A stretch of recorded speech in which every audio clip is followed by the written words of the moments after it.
Zimbabwe latest news, 5 minister was fired because of the corruption. Expelled ZANU-PF bigwigs and G40 kingpins Jonathan Moyo, Ignatius Chumbo, Saviour Kasakuwere, Mandy Chuman and Kudzai Chipanga were yesterday fired by Parliament as ruling party legislators. The announcement was made in the National Assembly by Deputy Speaker Mabel Chinyamona, after ZANU-PF wrote to Parliament to notify the House that the 5 no longer represented the ruling party. The notice was signed by Patrick Chinyamasa in his capacity as ZANU-PF Secretary for Legal Affairs in accordance with Section 129(1)(k) of the Constitution, which provides that a seat of an MP becomes vacant if the member has ceased to belong to the political party of which he or she was MP, and the political party consents by written notice to the Speaker or President if the Senate has declared that the member has ceased to belong to it, she said. Chinyamona then declared the seats of the deposed ZANU-PF lawmakers vacant.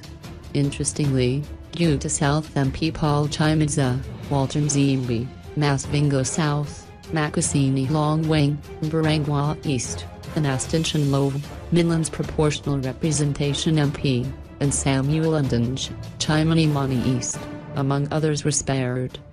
Kuwadzana East MP Nelson Chamiza, MTCT, then asked ZANU-PF's motivation in having the seats declared vacant.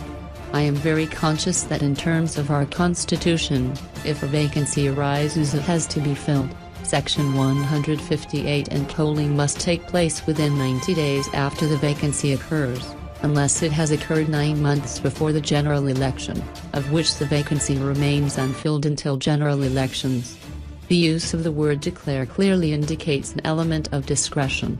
I do not know what is motivating your chair to say that the vacancies have to be filled if we have a due regard that we are supposed to have elections between July 22 and August 22. Do we need to fill in these vacancies? We do not want to waste coffers of the state and taxpayers' money, he said. Chinyamona said President Emmerson Mnangagwa and the Zimbabwe Electoral Commission would have to agree on whether there will be by-elections. In an unrelated matter, Chamiz also asked that Mnangagwa be asked to attend today's question and answer session since there were no ministers in his government save for Chinyamasa, Finance, and Simbarash Mumbanjigwi, Foreign Affairs.